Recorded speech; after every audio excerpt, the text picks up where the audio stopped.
Alright, welcome back, boys and girls, to Datitudes with Platitudes. I'm joined today with Mufasa and Leather Daddy. Leather Daddy. I completely blanked on that one. I'm sorry, man. That's alright. Episode 3, we're going to be talking about Leather Daddy's journey with his children and the struggles and funs with that, man. Got my cigar up here. Maybe. We can never figure out our stuff. And we've been setting up for 45 minutes. That's right. And to say a little bit about myself, Leather Daddy. Yeah, I'm the only one here. I've got more than one kid. I've got 4. I've got 3 daughters. Had the first one when I was 18. And then another 2 years later, I had another. 2 years later, had another. And then, going on down the line, I decided one more time. So you were just pumping about like clockwork. Mm-hmm. Now try one more time for that son. Now don't ask me what I'd have done if the 4th one was a girl. I guess I'd try it again for a 5th. I'll just get a school bus. Ain't no big deal. But while I'm not new to being a dad here these days, there's a lot of new that happened with the son, both trying to conceive this son, the pregnancy, and everything hereafter. And I'll just go ahead and start with me and my wife. We decide, hey, you know what? Let's go ahead and try. Let's go ahead and try for a son. And we don't think this is going to be any kind of hard thing. And we're sitting here, trying, and a year later, man, this ain't working. And putting in that work. Putting in the work. Tracking those ovulation charts like clockwork. So did that put any strain on your relationship? Because I know that can, did. So many couples go through that, and it can really divide you, right? So what did it do to you guys? It put a lot of stress. It was a unified stress because the time of the month would come around, and it was like, all right, all hands on deck. Battle stations. It's time to do this, and. Doesn't that just take all the excitement out of it? Like, oh, hey, now we got to put in some work. No, well, it just added more stress because at that time of my life I was traveling a lot for work. There was a couple of times I was out of town on a job, and I came back in just for that night. Working on conjugal visits, and then turn around and drive back. And so after a year, we're seeing, man, this ain't working. We got to go see what the deal is, because I'd had a vasectomy and I had it reversed, and I get some analysis done. We find out that worked, and so okay, we'll go check on a leather mama, see what the doctors say, and one of the first points I want to make here is when you make a decision and a goal as a family, your partner has to support you, and you got to support your partner, because we show up there, and this bitch of a doctor is like, "Hey, you're fucking fat, go lose some weight." And Leather Mama was first 5 minutes of the podcast. Algorithms. And Leather Mama, she was not overweight by any means, but that was a big blow. It's mean to hear from a doctor. Mm-hmm. It's mean to hear that that's what the problem is. Let's talk about that real quick. The fact that there are so many different stipulations with what is considered fat. Like, I don't know about y'all, but when I was in the military, I was considered fat. I was considered a fat body. They wanted me to be 189 pounds, and I was 210. It's ridiculous. So I don't necessarily know that would 100% play a factor, especially if she wasn't big to begin with. Yeah, because we saw pictures of when y'all first got together. She wasn't big. She wasn't. She's small.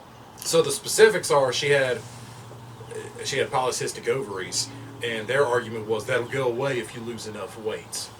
Is the specifics of it. War of attrition. And so, we went and saw a professional. We're going to decide this is what we'll do. And so she sets the goal. She's going to lose some X amount of weight. I think it was like 35 pounds. And so that's a goal that she had that's impacted something we were trying to do as a family. And so supporting your family's goals, because there's 2 things I could have done in that situation. I don't want to speak a lot to weight loss, but supporting your partner's weight loss, 80% of the work is usually diet. Exercise is like the thing you do to maintain motivation. The thing that makes the weight loss is the diet. And so I have to make one of 2 decisions. I can we lived in Louisiana at the time. If there's one thing they do right in Louisiana, it's cooking. So we were eating good all the time, eating high sodium food, eating high carb and fat food. My and gout I can just hurt hearing that. Oh yeah, you can feel it in the gout. Oh. And I got to decide I can keep eating all this delicious food that I love so much, and she'll just have to work around me and resist the temptations in the house, or I can decide, you know what, this is my wife, I'm going to support her, and I'm going to double down on this and help her do it. I'll meal prep, I'll cook new dinners, and that's what I decided to do. And it's important.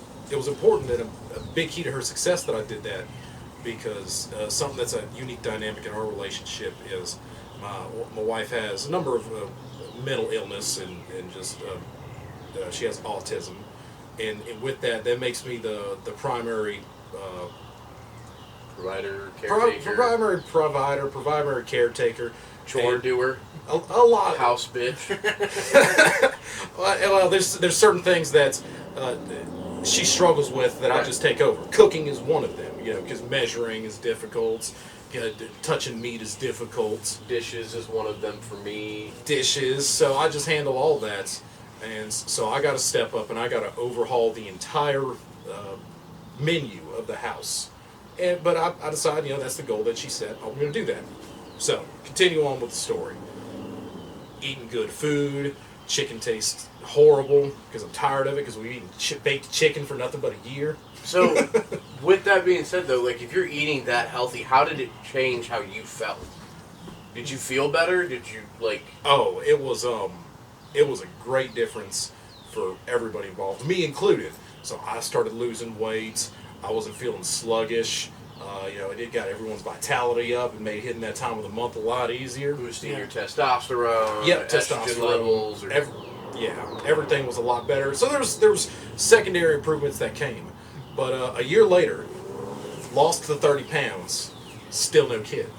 And so we go back to the doctor, and we're like, hey, yo, Chief, Hoss, because the first thing is the same doctor lady, and she says, oh man, you need to lose some weight. And I look her dead in the eyes like, no, we don't got to lose some weight. Check your charts. Lost 30 pounds. Like, oh man, never mind. You could lose some more weight. but you probably should be fine. Maybe you need to start considering fertility treatment, therapy. Kind of like How I Met Your Mother, where you gotta dip your balls in lemon water and then point north. Eat a banana and be upside down. Yeah. You see, you gotta start feeding into all the old wives' tales. But they suggest that, and we start going right through what it's going to take to do fertility treatments. They start doing blood samples for me, blood samples for her, and luckily we don't have to get very far down that path. My heart goes out to anyone that does, because it was going to be astronomical out of pocket. Oh yeah. We have friends looking into it now. They were like, yeah, it'll probably be somewhere around 30K. Oh yeah. I was like, what even do you how does a normal person afford that? I can't imagine dishing out 30K, having a house, having 3 kids already, right? Oh my gosh. Yeah. It's a lot, man. It is. Yeah, it's ridiculous that, Because then you also got to pay for the birth. Yes. And everything like that, so it's $30K just to get to another bill. Yeah, having a child is gated to that extreme when you're having difficulties. That's, I'm going to get on my soapbox. I feel like a lot of just the way that the Industrial Revolution, the way that food is being made now, all that, probably plays a part into 100% why people are having trouble having kids. My wife told me the other day that the inventor of Frosted Flakes, I think, Kellogg's, right? Mm-hmm. It was to help reduce testosterone so boys in the 40s would stop touching themselves. I looked it up. No shit. That is a secondary reason why he developed cereal. Wow. Because he was a Puritan. Yeah. And I guess there's Alright, so no more cereal. Got it. Cool beans. It destroys testosterone. Sorry, everybody. You have to, your Frosted Flakes. They're not great. Alright. What was the tiger's name? Tony the Tiger. Tony the Tiger. Yeah, that's your message from Leather Daddy the Tiger. But anyway, our heart goes out to anybody that struggles conceiving. I've been there, done that, got the T-shirt, sucked, and never going back to that place again. Because, yeah, we don't have to get deep into therapy. $30,000 T-shirt. Yeah, we don't have to get deep into fertility therapy because we finally conceive. Fun anecdote about that, I probably was the most pissed off I ever was in my entire life during the trip that happened in. We take a vacation to Houston. I wake up Saturday morning, and it's just like... Is this the bent rim? It's the bent rim. So I wake up, first thing, we're parked on the side of the hotel that didn't have cameras. There's 10 cars lined up. All 10 got their car broke into, including ours. And we didn't have anything to steal. So, busted the window open. I'm sitting there first thing in the morning. Luckily, it's a couple's vacation that we're on.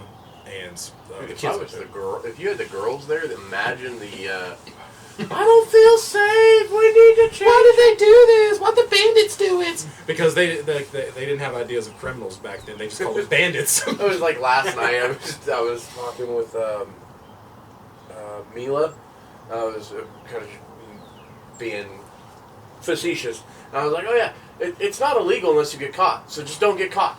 Well, those guys didn't get caught. So I'm sitting there first thing in the morning, sweeping up glass out of the inside because they break it into one of the car seats. So I'm sweeping it out. I have to take the car seat out, shake it. It's an awful time all around. Hey, if you're gonna be a thief, at least be considerate of the car seat. Like, because that's just adding. Go bust in the window that doesn't have the car seat. Right. Like, go after the Corvette. There's probably something nice in the Corvette. Chill. And so, driving around Houston, got this trash bag on the window, just the air fluttering through it. Pissed off as all can be. I'm whipping it through Houston, and I take a side street and hit a pothole, bust both tires. And only one rim bent? Only one. So we get towed to a tire shop. I'm sitting there fuming, and That's a bad vacation, man. And I almost lose it right there. And like, this sucks. We're going home. But they're like, no, we're not going home. We're going to enjoy the rest of this vacation, and we're going to enjoy the shit out of this ovulation window. Who goes to Houston for vacation? So they had. we went to like the. No offense. We went to the. It was a good time actually. All offense. When we got past everything, we went to the NASA Center. Mm-hmm. That was really great. They had a Vincent Van Gogh art exhibit. We went and saw that. That was great. That was Leather Mama's favorite artist, like Starry Night and all that. And yeah, it turns out all the good things come to those that wait. And yeah, that was the night. That was the night it all worked out. Pretty sure church says something about trials and tribulation and perseverance, right? Yeah, I persevered out of Houston. And so we get this baby. Yeah, this is exciting. I'm jumping for joy. And we're just chugging along with all the great things that happen in a pregnancy. Just like, oh man, this is so exciting. Can't wait. Man, is this going to be boys? Is this going to be a girl? And girl, bam. Everyone's telling me it's going to be a girl. Everybody. Not a single person believed it was going to be a boy. I was like, no. But so we find out the gender. That's all great. We're deep into the pregnancy now, and this is during COVID. So this is 2021 turning into 2022, and we're 20 weeks along, and there starts to be some health complications. So guys, some of the dads, significant others, during a pregnancy, your partner's going to look to you for support for a lot of things. Mm-hmm. We started having issues where there's some heart palpitations, and so we with baby or wife? With the wife. With the wife. And so Leather Mama starts having heart palpitations. Her Apple Watch says her heart rate's like peaking at like 180 for no reason and resting. And so we go to the doctor, we go to the ER, get it all checked out, and folks, don't be afraid to step up and bring whoever you need to, your child, your significant other, whatever, to the ER. Because yeah, it sucks. It was a ton of money out of pockets, but we found a legitimate issue at this point. All the children except one, and Leather Mama, I've taken each of them to the ER, and I was glad I did, because. So, I don't know about y'all's wives, but mine absolutely hates going to the doctor or the ER or anything like that because, it's always money out of pocket. But the whole quality of life thing. If there's something wrong, just go get seen. Seriously, if there's something wrong, go get seen, because the quality of life, limping around because of a knee, or for me, I have gout, and so when my gout flared up for the first time, I was like, oh, I'll tough it out, it'll be alright. And then 3 days in, I still couldn't walk, and I'm like, I need to go to the doctor. Yeah, I think the hardship is so many people have gotten punted doctor to doctor because they can't figure out what's wrong, and it like, for instance, for my wife, she had a foot thing. We went to 4 doctors before we went to a doctor who figured out what was wrong. And then because it took so long, her knee started bothering her because of compensating for her foot being messed up. And now she's still in recovery from knee. But it's just, you get punted and you're dishing out all this money every time for no guarantee. And I definitely get why people have a bad taste. I will say the ER, because they can do all those tests in-house quickly, I do agree that you get better results, but it's just so much more expensive. Yeah. It's insane. And my wallet weeps every time I've gone, but Yeah. I've been happy every time that I've gone. So the youngest daughter, or the oldest daughter, the firstborn, she's the only one that ever had to go. Secondborn, brought her, turns out she had bacterial meningitis in the brain, and so she was in... What? Holy crap. She was in the children's hospital for like a week, and it's like, ooh, you got close, man. It's like, okay, well, I'm glad I trusted my gut on that because it wasn't normal.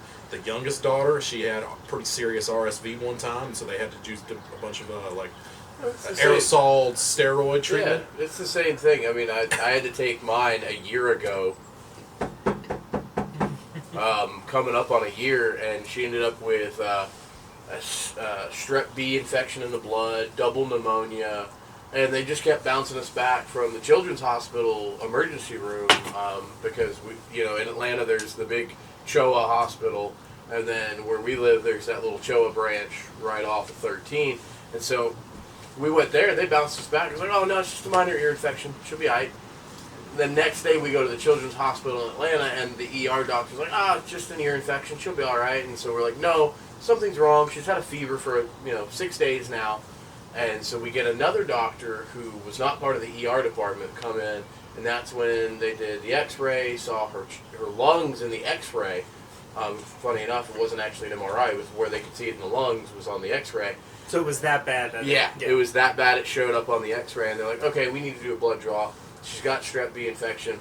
I mean, mine stayed in the hospital for a week and a half and lost 10 pounds.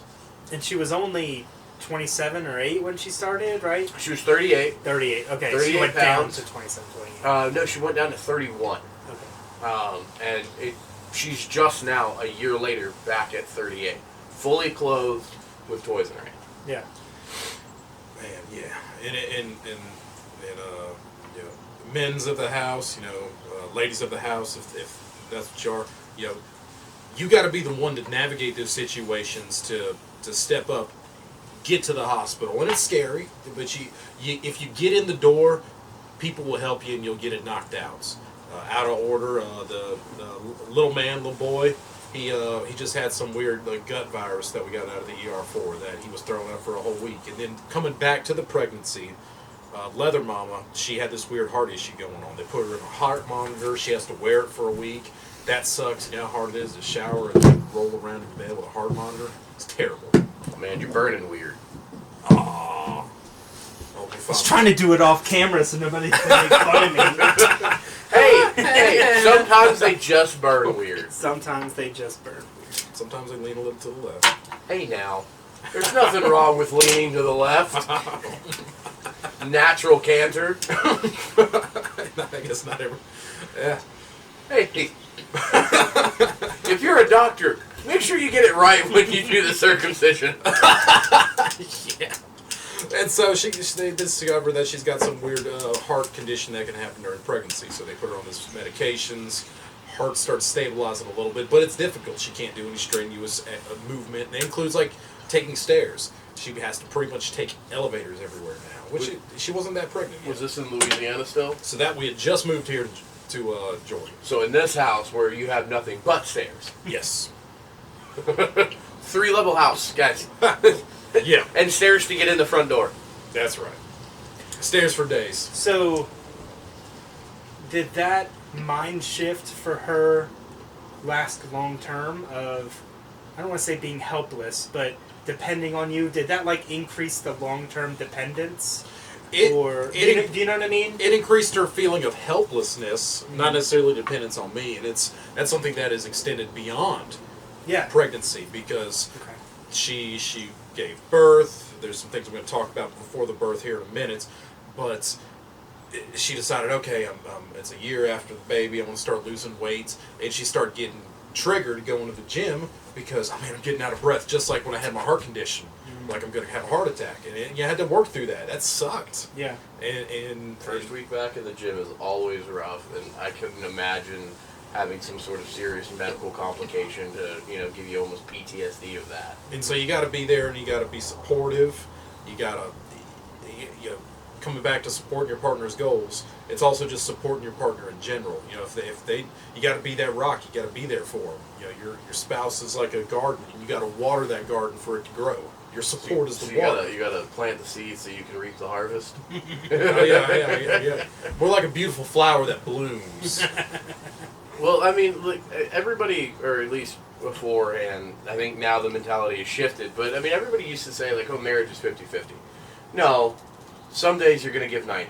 Some weeks, some months, you're going to give more than you get, and that's just part of making the decision to love that person. And sometimes you can only give 10. There are those days. And you got to do what you got to do. I think the main thing is you just do your best, right? And you have good intentions behind giving your best. I also think that love is a choice. Yeah. Love is not every day. Yes, there are those feelings of infatuation and love, and you can fall in love with somebody. But yes, love is definitely a choice. You don't wake up every day like, man, I love the shit out of this person. Some days you wake up and you wake up without a blanket on you and you're freezing. And you're like, oh, you little, give it here. We have 4 blankets on our bed just because of There's that. nothing colder known to man than your spouse's feet. Oh. Nothing colder known to man. I don't know. The hands in winter are pretty cold than the feet because I don't know about y'all's, but mine comes in and likes to rub up on my chest, and I'm like, oh, ice cubes. So let me get back on track. We're talking about got through the hard stuff, and then we're chugging along again. And when you know it, something weird starts happening. We're at like 35 weeks. She starts getting so almost there. We're almost there. We're doing pretty good. She starts getting itchy, and it's weird. It's just she's uncontrollably itchy. Turns out there's another issue that's popped up. It's called cholestasis, and it's where you start getting bile salts coming in your bloodstream. The problem with that is Goes straight to the baby. Goes straight to the baby, and that can that's a condition where you got to induce, or else the baby's at risk. Yeah. And so, all right, hey, it's time to go induce. Let's go do this. And so we get in there, and that baby was not ready to come out because that labor lasted 4 days. We went in Sunday. Little man wasn't born until Wednesday. C-section? No, we were. It was natural, but we were like 5 minutes from the doctors calling it and C-sectioning it. Same. When my wife was induced, it was very much similar. Like, it was 10-15 minutes because the inducement period is really only supposed to be 24 hours once they start the drip. They give you a drip to get you ready to break the wall, and then they put you into another drip that actually puts you into that 24-hour window. Once you hit that 24-hour window, if they continue to drip and give you Pitocin is the drug that helps get there.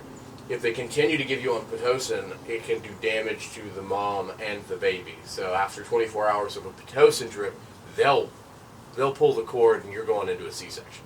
And we have a ton of issues during the Pitocin drip. We're in that last 24 hours. They started on Tuesday, and they got a heart monitor on her, monitor on the baby. She rolls over on her left side because she gets tired. The baby's heart stops. Oof. So she rolls back. Her heart starts going. So she cannot lay on her left side at all, she finds out. Because turns out the little man was wearing his umbilical cord, not around his neck, but it was like a backpack. Mm-hmm. And so it would pinch in his armpits if he rolled a certain way. And we found that out because, well, man, we had this one nurse. She came in there. She was like 6'6", and she was a volleyball player. And she got up and picked Leather Mama up and was like, "Don't lay on his left side." All right, so we're gonna take a quick break. We're gonna reset the camera, and we'll be back right after this.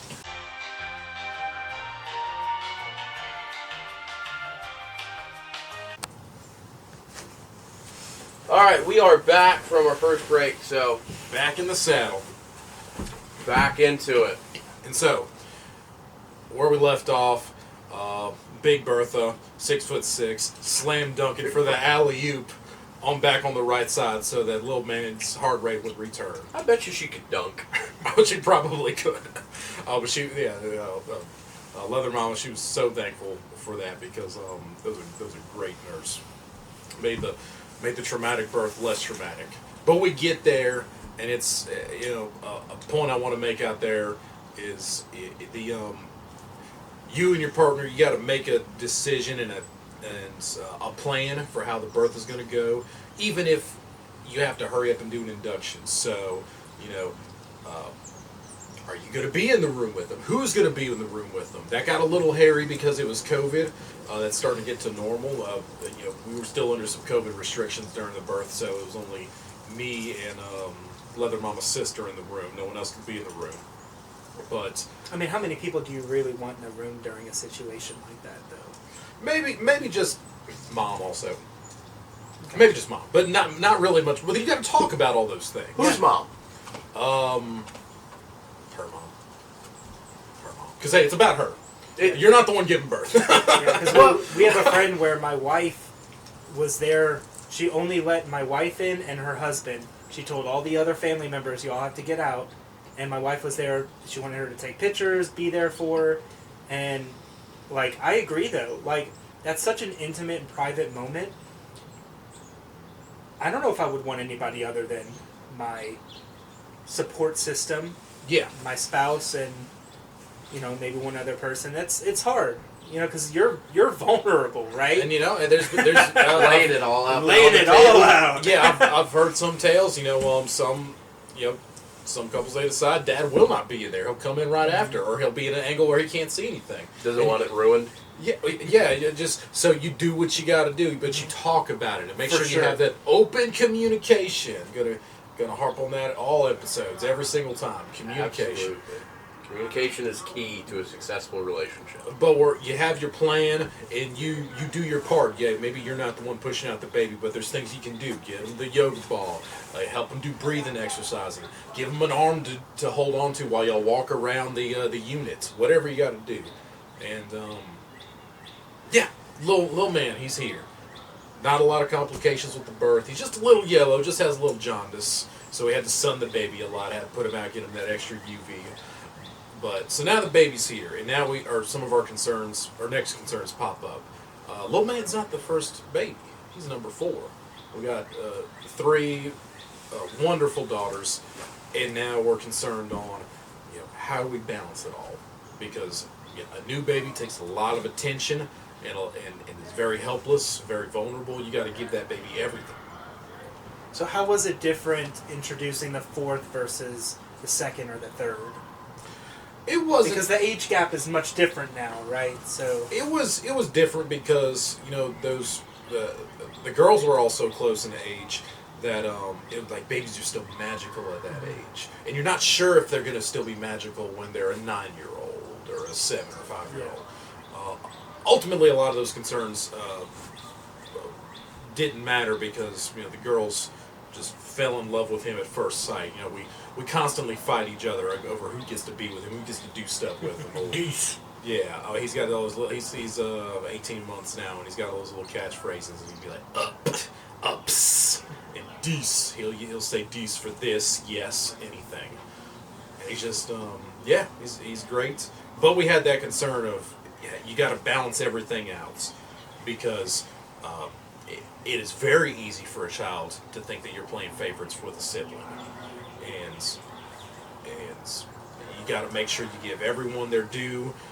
For a while, we thought the right answer was get everyone the same equal of everything. That kind of worked when they were like that, like 5, 3, and 1.5. But now in this stage of age, when they're 11, 9, and 7, what works better we find now is a rotation of you get your special thing, oldest, then you get your special thing of like a month later, middle child, middle girl, and then you get your special thing, youngest girl. You got to be careful, and your strategy is going to be ever evolving because hey, parenting it's one of the number one things I want to. I got a lot of number one things, but it's one of the number one things I want to relay here is they're all important. They're all important. Parenting is an ever moving goalpost, and just when you figure it out and become a master of the 2-year-old, wham! They just turn 3. Just when you figure out the answers to the question, they change the questions. And I feel like something that's not talked about, and it's going to sound bad, children are selfish. Humans are born selfish, right? We think of they're like these perfect, innocent little bundles of joy, but the first things they're craving for is, I want mama, I want milk, I want sleep, right? And so they don't have this external scope of people around them yet, and that's not developed until way later, right? So having these selfish things that want all of your love and attention because that's all they know is your love and attention, it's got to be hard to have a older child who at least they kind of understand that, but then they're seeing that so much of this attention's going to someone else, but at least they have a grasp of they need that, but it's still hard. It's still hard to cope with that. So one of the tricks that we found, and it worked pretty well, as part of why we think this was so successful, is if you have older children and you got a new baby coming in, involve those children as best they can in the process of what does it take to give this baby love and growth. Ask them to help mix the milk or do whatever. Feel like they're taking part in it too. Let them hold the baby. But holding the baby is like an easy, obvious thing. But there's so many other things that you can get them involved in. They can feel like, hey, this is my little man that I'm supporting. Help them nurture that protective older sibling. Holding babies is an easy thing when they're a little bit older, like 5. Yeah. Because mine, at almost 4 this month, likes to go up and put Mufasa's baby in chokeholds and headlocks. Yeah. And I don't necessarily trust her with little man yet. Yeah. It's just because she's tall and my baby's short, so when she goes to hug... She is tall as hell. But, with that, I mean, like, to that point, the one thing I will say is be cautious about how much you involve and how much you create, like, a routine, because you don't want, because my wife had this happen with her younger sister, right? They become parents. Yeah, so she feels, my sister-in-law has had some issues, ups and downs, right? But my wife, anytime an issue happens, feels responsible because she sees her younger sister as her care, like she was the person who took care of her. And mother-in-law did as best as she could, but again, you have to be cautious that you're not crossing over a line, I would feel. Very fine line between, a sibling that's helping out versus someone turning into mini-mom or mini-dad. And what we figured out that works for us is we constantly, and it's with the oldest girl. She's little Miss Mom, and she's great, and she's such a big help. But I have to remind her, hey, you're a kid. Live life. We're the parents. You're still a kid, and be a kid. That's your job. Be a kid. Do your job. Enjoy things. It's nice that you want to help.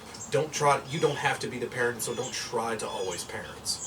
Yeah, I dated this girl who had 8 siblings. Ooh.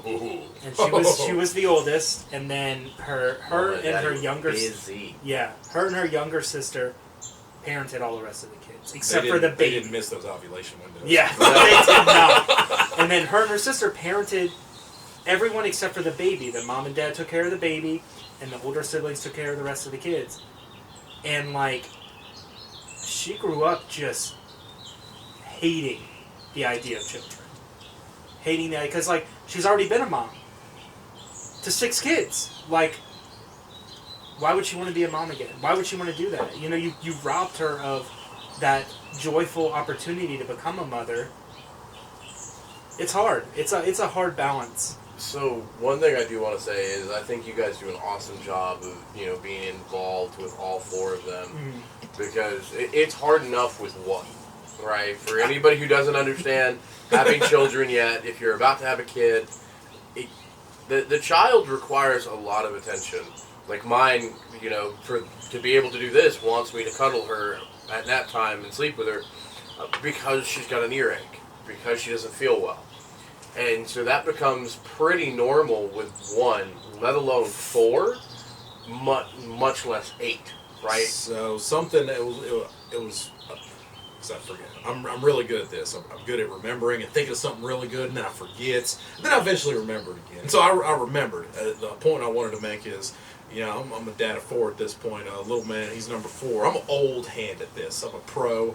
I can football hold a baby while shaking a bottle, mixing the formula one-handed. Off of 2 hours of sleep. Off of 2 hours of sleep, I can flip the bottle, and then I can probably play Xbox with my foot. But little bartender dad. I was not always an old hand, and for first-time parents, and I remember what it was like with the firstborn. It's a huge adjustment to go from one day your wife's pregnant to okay, now there's this third life here that needs 100% of your attention. And you're outnumbered now. And you're outnumbered. Well, I've been outnumbered, man. Yeah. So there's a period of time we had a dog. Even the dog was a girl. I was just floating in a sea of estrogen, helpless. So thankful for the little man and a little bit of testosterone and me and him against the sea. Little saving grace there. Yeah, but it's a big adjustment, and with that, there's a little bit of humility that needs to come into play. Of hey, you know what? I'm not the big deal anymore. My needs are the most important. Little girl or little man, and what they need comes first. And so I got to take care of that. So, yeah, 100%. Children will take the priority, but at the same step, to everybody's point here, it's a balance. You can't lose yourself just because you're a parent. There are times where, I love my wife after my kid goes to bed. I just need to do something for me. So I'll hop on a video game, I'll read a book, I'll watch something stupid on TV or something like that. There are going to be those times, even with multiple children, where you need to be effective for your kids, to be healthy for your kids. You need to take a step back and do something for you, so you're not 2 years down the road, I don't know what I like to do anymore because I've just been a dad. Or just miserable. Or you're just miserable. And everything becomes a chore, and your relationship becomes a chore with your wife because you've completely lost sight of who you are as a human being. And it's important for balance, for sure. And I can't imagine how hard it's been having 5 people depend on you at all time, right? Because, my dynamic is such that, we're married, but I'm the head of the household, and I do a lot. Separate from the working, there's a lot of things that I do.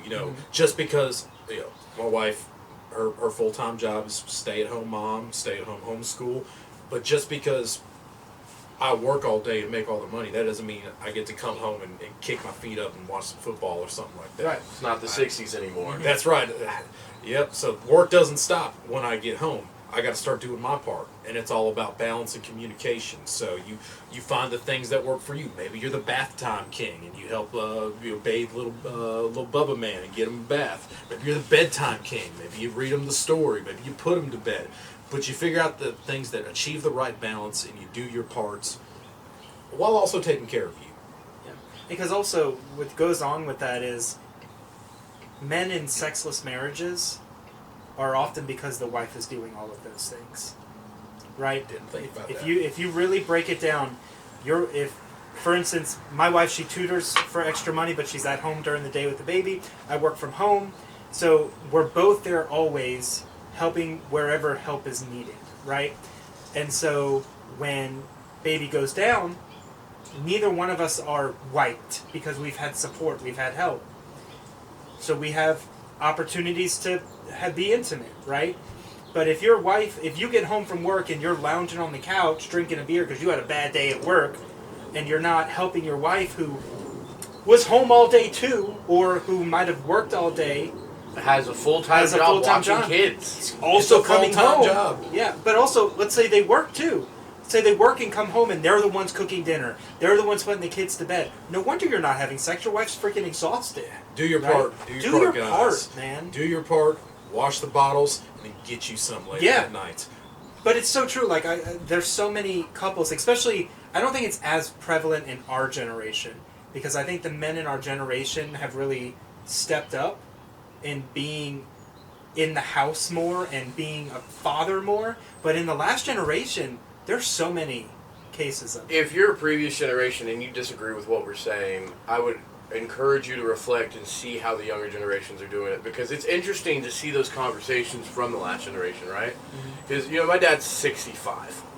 My dad, I was born late in his life, and so a lot of different dynamic there. They still had their separation of duties in the house, so it wasn't all of that. My mom worked a full-time job in a corporation.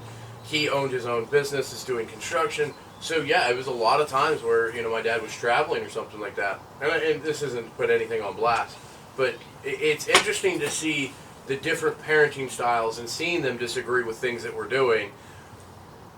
Don't make comments on other people's relationships. If you're that type of individual who disagrees with something, then it's just not for you. And that's perfectly fine. You don't have to sit there and go like, oh, well, you shouldn't have to do that. She was home all day. Why isn't dinner ready when you walk in? Well, that's because she was watching the kids, she was cleaning up after the kids, she was doing X, Y, and Z. She was doing other things. After 12 months when they can start to walk, the staying home with a crying baby, because from 6 to 12 months, you kind of get this rhythm and you kind of got it down. And then 12 happens, and they start walking right around that time. At that point, they don't stay where you put them, and it's go time, baby. I'm talking like 100 miles an hour, speed racer.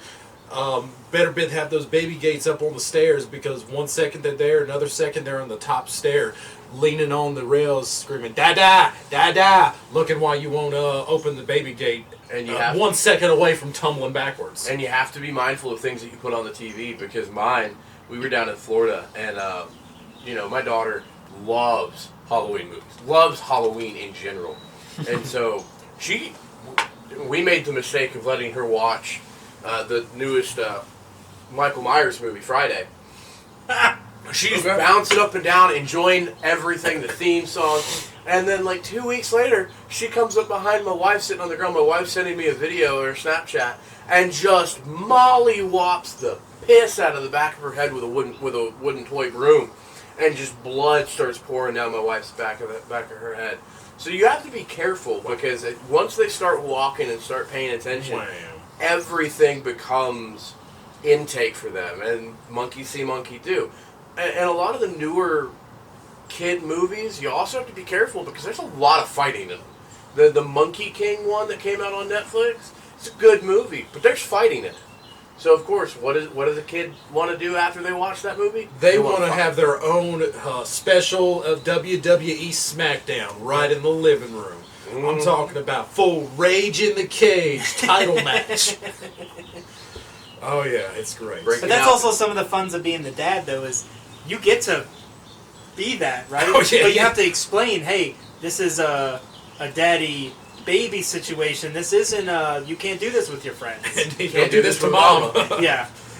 And you have to be careful as a dad, because when you're doing that, you lose track of how strong you really are. For anybody who goes to the gym, exercises, or is just naturally strong, babies are strong for the size that they are. They're resilient. But you have to be careful, because there have been times where I've been playing with mine, and I'll flop her on the bed, and she's like, "Daddy, that hurt my head really bad because, whiplash." Yeah. Okay, maybe I should support her head. Maybe next time I go to sweep her feet out from underneath her. Yeah. There was so my baby likes to watch Bluey. I like Bluey because I think it's wholesome. It's very good. Yes. It's got great lessons in it. But there's one episode where the dad was playing rough with the kids, and the little one in the show, Bingo, ran outside and was crying, and the mom's like, "What's wrong?" And Daddy played too rough. And the mom was like, "Did you use your big girl bark? Did you tell him he was playing too rough?" "No." "Well, you got to tell him so he doesn't do it next time, And I was like, it hit me. I was like, oh, do I play too rough? Do I need to open up a communication line with the baby and be like, hey, tell me if Daddy's too rough, Because you lose track. Because these babies, these children, they learn everything from you. So they're only going to know to do that if you teach them. Aggressive love. My Oh, daughter yeah. is super aggressive love because that's who I am, you know. I'm aggressive with my hugs, all that. My daughter will run up and Yeah. with your face, and it's like, all right, forget how strong you are, little one, because that hurts really bad.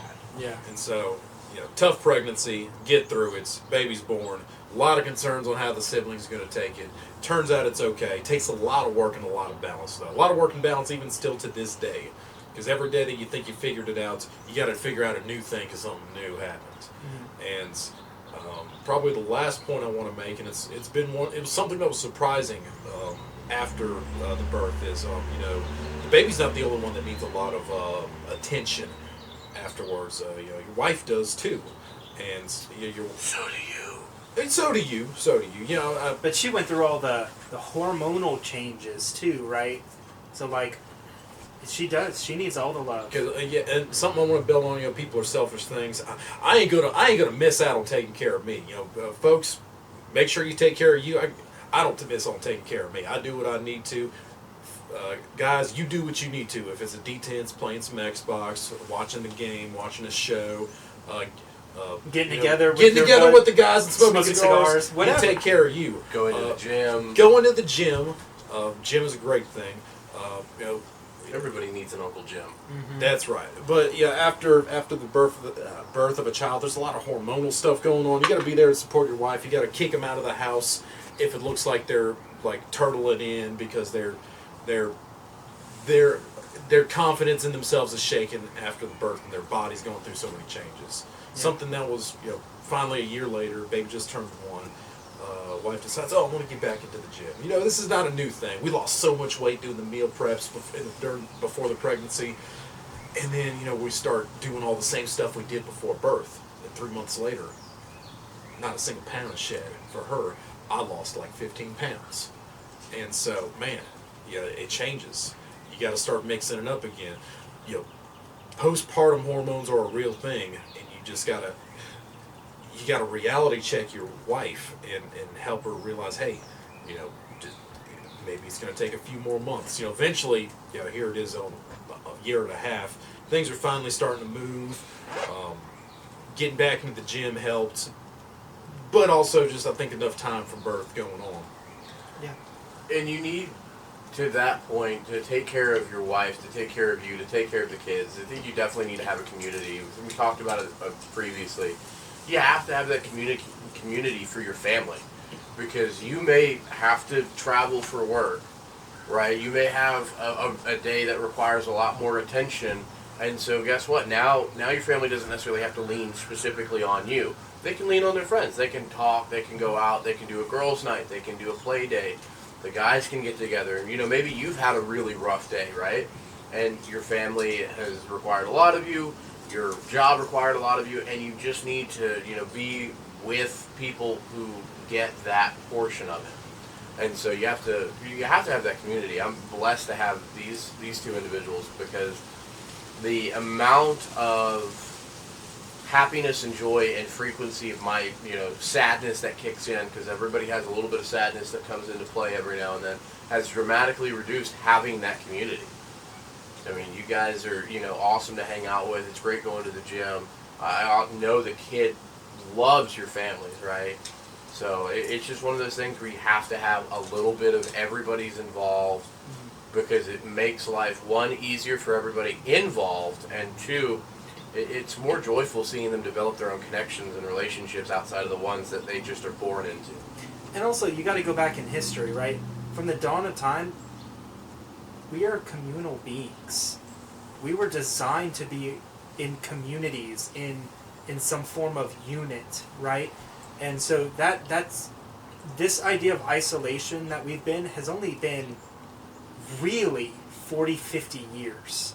I would say even shorter than that. I would say, because even back in the 80s, you go to your neighbors. Yeah. And it was the dawn of, the internet and technology. Yeah, it connected the world, but at the same time it divided disconnected everything else. Yeah. Everyone connected to the web at the expense of disconnecting from each other. Yeah. Take some time, shut the electronics off, put them aside, and rebuild the social skills that have been developed through generation after generation. We're looping back in. Yeah, the internet, the great connection, while it disconnects us all. And the great divide. That's right. And that's a last point I wanted to make is, with all these older children especially, it has been tough trying to manage technology with them. You know, I remember just the poor example of the childhood I had. In summers, I loved playing video games. Legitimately had a video game addiction because I'd wake up in the morning, hop on the Xbox, play straights. Maybe I'd stop to eat, go to the bathroom, but other than that, I'm playing straights until, wee hours of the night. And the girls want to do that exact same thing with the Nintendos. So you've got to set some hard limits, some hard stops, some mandatory outside time, managing all that. Get out there, go touch some grass. Yeah, It's good for you. And you as parents got to do your part as well. I take them to the park. I get them to go interact with some other kids. Just whatever disconnects them from vegging out and being a couch potato. yeah, and our wives take our kids to the park together like 3 days a week. Oh, yeah. Play dates. Play dates. So, I mean, it's just one of those things where, yes, technology is good if you use it as a tool, but if you use it as a crutch, that's when it becomes an issue. And I'm a victim of this, right? So when I went through basic, you didn't have your phone. You got it one day, right? So you got it on Sunday for an hour or two, and then, you develop that skill set, and then you get out, and then technology becomes a crutch again. If you can develop a habit to where it's not a crutch, if you can develop it to where it's a tool to use, then it's great. But if you're using it as a crutch, I mean, not to say that you can't play video games or watch TV to escape for a little bit. That's perfectly fine. But if you catch yourself scrolling 6 hours of the day, mindlessly scrolling because you don't know what you want to do, you should probably put it down, go pick something that's healthier. Maybe it's a board game, maybe it's a book, maybe it's, cuddling up with your significant other, maybe it's hanging out with your kid and playing in the playroom. Because your kids, They see it. They're always watching you as an example. They learn from you.